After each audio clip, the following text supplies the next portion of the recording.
ছৈয়দাবাদ তৈয়বিয়া এতিমখানা পুনরায় চালুর উদ্যোগ, গাউছিয়া কমিটির মাসিক সভা সম্পন্ন।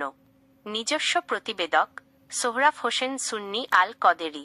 আজ শনিবার 18 এপ্রিল দুপুর 12টায় দড়িভেলানগর কুড়ের পাড় সংলগ্ন ছৈয়দাবাদ তৈয়বিয়া এতিমখানা ও মাদ্রাসা মাঠে গাউছিয়া কমিটি বাংলাদেশ ছয়ফুল্লাকান্দি ইউনিয়ন শাখার মাসিক নিয়মিত সভা অনুষ্ঠিত হয়েছে।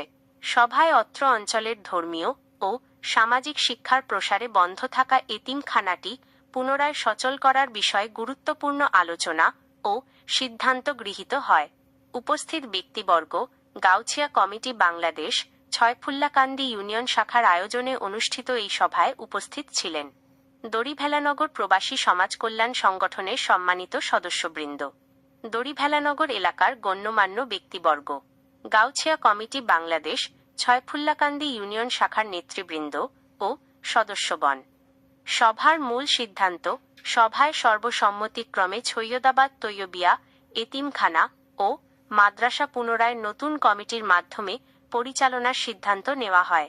তবে কমিটির চূড়ান্ত রূপরেখা এবং নতুন সদস্য মনোনয়নের লক্ষ্যে আগামী এক সপ্তাহ পর পুনরায় বৈঠক ডাকার সিদ্ধান্ত হয়েছে। আগামী 25 এপ্রিল 2026 শনিবার পুনরায় একটি সাধারণ সভা অনুষ্ঠিত হবে। উক্ত সভায় দড়িভেলানগর প্রবাসী সমাজ কল্যাণ সংগঠন, এলাকার গণ্যমান্য ব্যক্তিবর্গ এবং গাউছিয়া কমিটির সদস্যদের সমন্বয়ে এতিমখানার পূর্ণাঙ্গ পরিচালনা কমিটি গঠন করা হবে। সভার শেষে উপস্থিত সকলে এতিমখানাটি সুষ্ঠুভাবে পরিচালনার মাধ্যমে স্থানীয় এতিম ও অসহায় শিশুদের উজ্জ্বল ভবিষ্যৎ নিশ্চিত করার অঙ্গীকার ব্যক্ত করেন।